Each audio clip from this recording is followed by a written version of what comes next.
ओम का उच्चारण, गहरा श्वास, प्रणवनाद।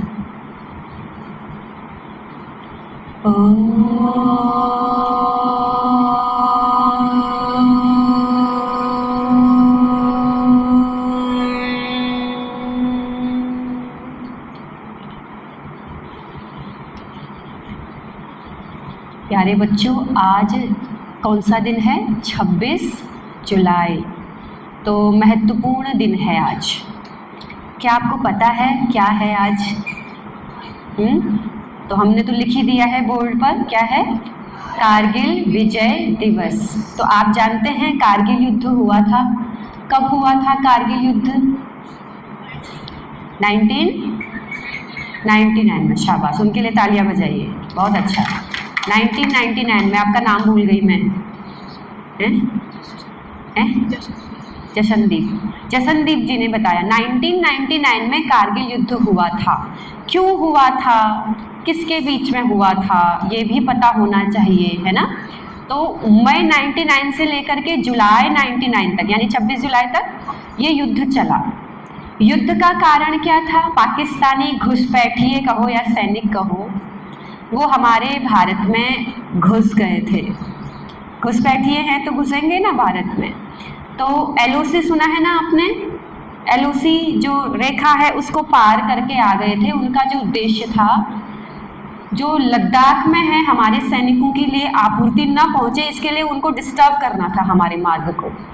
श्रीनगर लेह राष्ट्रीय राजमार्ग है, NH-A1 तब उसका नाम था, अब उसका नाम NH-1 है। तो वहाँ पर उसको अवरुद्ध करने के लिए वो भारत में घुस गए थे पाकिस्तानी सैनिक घुसपैठिए, और ऊंचे ऊंचे पहाड़ियों में जाके छुप गए थे।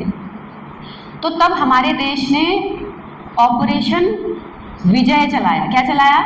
ऑपरेशन विजय। और ऑपरेशन सफ़ेद सागर करके एयरफोर्स ने भी ऑपरेशन चलाया, ठीक है। तो अब सोचिए आप, हमारे जो सैनिक थे 16,000 से 18,000 फीट की ऊंचाई चढ़ते चढ़ते क्या कर रहे थे? वो युद्ध कर रहे थे, और दुश्मन पहले से ही ऊंचाई पर बैठा हुआ था। तो ये युद्ध कितना कठिन रहा होगा। तो उनमें से एक कैप्टन मनोज बत्रा संभवतः, है ना, अब मैं नाम तो नहीं भूल रही, कहीं हो सकता है नाम इधर उधर हो सकता है, कैप्टन मनोज बत्रा ही संभवतः उनका नाम था। उनका नारा था उस समय जब लड़ाई लगी थी, उन्होंने कहा या तो तिरंगे को फहरा के आऊँगा या फिर तिरंगे में लिपट कर आऊँगा। बात समझ में आ रही है? तो ऐसे कई सारे सैनिक हुए जिन्होंने अपने अपने नारे दिए, और कुछ शहीद हो गए, जैसे ये भी शहीद हो गए थे, और भी जो रहे वो जीवित भी हैं, अभी भी हैं कुछ लोग कारगिल युद्ध के लोग। तो उन लोगों ने हमको जीत दिलाने के लिए बहुत, आप सोचो इतने दिनों तक युद्ध चला, कितनी मुसीबत आई होगी कि नहीं आई होगी। तब जा कर के हम आज कारगिल विजय दिवस मनाते हैं। तो हम सब अपने उन सैनिकों को क्या करते हैं? याद करते हैं, श्रद्धांजलि देते हैं, नमन करते हैं। तो केवल नमन करने से हो जाएगा? श्रद्धांजलि दे दी हमने, लिख दिया बोर्ड पर, और उनके बारे में बातचीत कर दी और थोड़ी सी श्रद्धा अर्पित कर दी, इससे काम चल जाएगा? इससे काम नहीं चलेगा। आपको समझना चाहिए, शायद मैंने आपके साथ पिछली बार शेयर भी किया होगा, हो सकता है आने के बाद। मैं प्रायों इन घटनाओं को आपके साथ शेयर करती हूँ। प्रचार के दौरान मैं जम्मू कश्मीर गई थी पिछली बार, याद है आपको? बताया था मैंने आपको, पुराने बच्चों को याद होगा। तो कठुआ आर्य समाज में कार्यक्रम के लिए गई थी। तो वहाँ नज़दीक एक बॉर्डर है, उस बॉर्डर का भी नाम ही नहीं याद आ रहा मेरे को, वो पंजाब के एरिया से ही लगा हुआ है, पाकिस्तान का बॉर्डर है वहाँ पे। जब वहाँ से देखते हैं तो पाकिस्तान वालों के खेत दिखते हैं और लोग भी दिखते हैं खेतों में। तो मुझे बड़ा शौक था बॉर्डर में जाने का, सैनिकों से मिलने का। तो इस कारगिल विजय युद्ध में मुझे वो घटना याद आ रही है जो हमें समझने की ज़रूरत है। तो हम वहाँ गए, तो मैंने आर्य समाज के पदाधिकारियों से बोला कि मुझे वहाँ लेके चलिए। उन्होंने कहा रक्षाबंधन को जाते हैं। तो रक्षाबंधन तो दूर था, जैसे इन दिनों की ही बात है, तो बारिश का मौसम भी था। तो वहाँ गए, तो पहले दिन गए तो उस दिन मिलने का दिन नहीं था, होता ना, प्रोटोकॉल होते हैं, हर दिन नहीं मिल सकते हो आप सैनिकों से। तो हम वेट करते रहे, उन्होंने कहा नहीं आज प्रोटोकॉल नहीं है, हम आपको नहीं भेज सकते, आप समझिए। फिर हम वापस चले गए, क्योंकि अनुशासन सबसे बड़ा धर्म होता है जब हम फौजियों से मिलने जा रहे हो। तो फिर हम दूसरे दिन गए, मिठाई का डब्बा लेकर के भी गए। फिर मेरे साथ 2 लोग और थे, एक महिला भी थी, 2 टीचर थे। वहाँ गए तो फिर वो बाहर से जो सिपाही खड़े थे उन्होंने कहा आप कल भी आए थे, आज भी। हमने कहा आपने बोला कि कल है मिलने का दिन, लेकिन उस दिन भी कोई समस्या थी। समस्या क्या थी? उनके यहाँ कोई बड़े ऑफिसर्स आने वाले थे निरीक्षण के लिए। तो फिर वो जो सैनिक थे वो अंदर गए, उन्होंने कहा ये देवी जी कल भी आई हैं, आज भी आई हैं। तो हम सफ़ेद कपड़े पहन के जाते हैं तो ऑटोमेटिकली व्यक्ति को लगता है कोई आध्यात्मिक व्यक्ति है। तो वो अंदर गए और ऑफिसर को बुला के लाए। वो शायद कोई लेफ्टिनेंट थे या कैप्टन थे, जो भी था उस समय। तो जल्दबाजी में मैं समझ नहीं आता, कपड़ों से पता चलता है ना वो किस रैंक पे है, लेकिन हमें नहीं पता चलता है इतना। तो वो जब बाहर आ रहे थे ना, वो मिलने के लिए आ रहे थे, ऑफिसर थे। उनको देखते ही मेरा गला भर आया, जैसे इतना बेहतरीन तो उनका चेहरा था, मतलब उनकी पर्सनालिटी। वो जब आ रहे थे ना, इतने बेहतरीन तरीके से वो आ रहे थे, इतने सुंदर तरीके से, डिसिप्लिन से वो आ रहे थे, जैसे वो किसी बड़े ऑफिसर से मिलने आ रहे हो। और हम बाहर ही खड़े थे क्योंकि उनने कहा प्रोटोकॉल के हिसाब से हम आपको आज अंदर नहीं ले जा सकते, नहीं तो और फौजियों से भी मिलाना था उनको मुझे। लेकिन उस दिन उनके यहाँ बड़े ऑफिसर आने वाले हैं, आने ही वाले थे, जैसे हम थे ना, आधे घंटे में वो आने वाले थे, तो वो ले जा नहीं सकते थे अंदर। तो प्रोटोकॉल होता है सुरक्षा की दृष्टि से। तो वो बाहर आए तो पहले तो उन्होंने इतने ढंग से मुझे ग्रीट किया, इतना, मतलब मैंने उनको जय हिंद सर किया तो उन्होंने भी जय हिंद किया। उनका जय हिंद करने का तरीका हो तो आपको पता ही है फौजी कितने बेहतरीन तरीके से करते हैं। इतने अच्छे तरीके से वो बात कर रहे थे, उनके चेहरे पर जो मुस्कुराहट थी और जो धैर्य था, जिस ढंग से वो एक सामान्य नागरिक को ट्रीट करते हैं। देवी जी बोल रहे थे वो, क्योंकि वो जो कथाकार होते हैं उनके हिसाब से समझ रहे होंगे वो मुझे।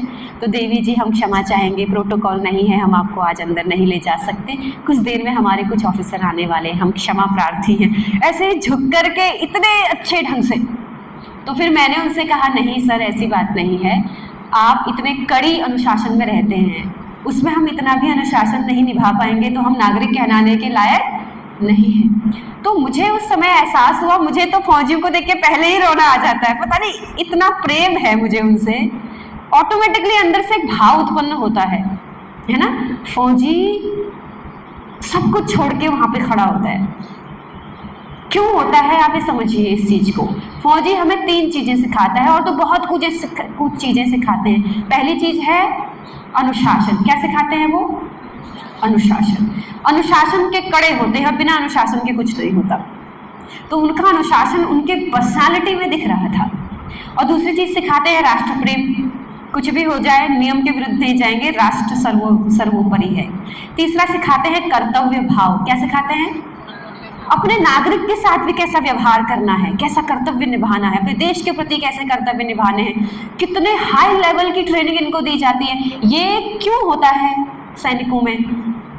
क्योंकि उनको ट्रेनिंग दी जाती है, कड़ी से कड़ी अनुशासन की ट्रेनिंग दी जाती है। यानी हम शास्त्रीय शब्दों में कहें तो उनको संस्कार दिए जाते हैं। क्या दिए जाते हैं? संस्कार। तो फौजियों, मतलब देश में यदि मैं समझूं अगर सबसे बेहतरीन ढंग से कोई कर्तव्य भाव निभाता है तो वो कौन है? फौजी है। मतलब दिल गदगद हो जाता है, हृदय भावों से भर जाता है उनको देख करके। एक उत्तराखंड के भी मुझे मिल गए, हमारे भाई उत्तराखंड के बहुत फौजी होते हैं, तो उनके साथ बातचीत भी हुई। तो कितने सारे फौजी भाई हैं, केवल कारगिल विजय युद्ध की बात नहीं है, आज भी कितने फौजी हैं। वो आपके घरों से भी होंगे, मेरे घर से भी, मेरा भाई आर्मी में मेजर है। तो कितने फौजी हैं भाई जो कितनी मुसीबत से वहाँ रहते हैं, दिन रात हमारे लिए लड़ते हैं। तो हम उन सब जो अभी हमारे लिए तैनात हैं, जो शहीद हुए, जो अभी रिटायर हो गए हैं, उन सबको क्या करते हैं? हम नमन करते हैं, और जो शहीद हुए उनको श्रद्धांजलि देते हैं। तो आज कारगिल विजय दिवस के अवसर पर हम लोगों को क्या करना चाहिए? अनुशासन। दूसरा क्या बताया था? पहला बनाया था अनुशासन, दूसरा क्या बताया था? जोर से बोलिए। राष्ट्र प्रेम। तीसरा क्या बताया था? तो राष्ट्र प्रेम वही कर सकता है जिसके अंदर अनुशासन हो और जिसके अंदर कर्तव्य भाव हो। तो हम संकल्प ले सकते हैं ना आज के दिन, हम देश के नागरिक हैं कि नहीं हैं? उस फौजी ने, उन भाई ने मेरे साथ कितना अच्छा बिहेव किया, तो हमारा कर्तव्य नहीं बनता कि अपने देश के लिए हम अपने स्तर पर अच्छे बने, या फिर फौजी का ही वेट करते रहेंगे? ठीक है, तो हमें ये भी देखना है। तो आप यहाँ भी अगर कर्तव्य भाव और अनुशासन में रहते हैं बच्चों, तो यहाँ पर भी आप एक सैनिक की तरह हैं। किसकी तरह हैं? सैनिक तो उसमें रहता है, किसमें? अनुशासन में। आप लोगों को मैं देख रही हूँ अभी, अब हम इसको रिकॉर्ड नहीं करेंगे, नहीं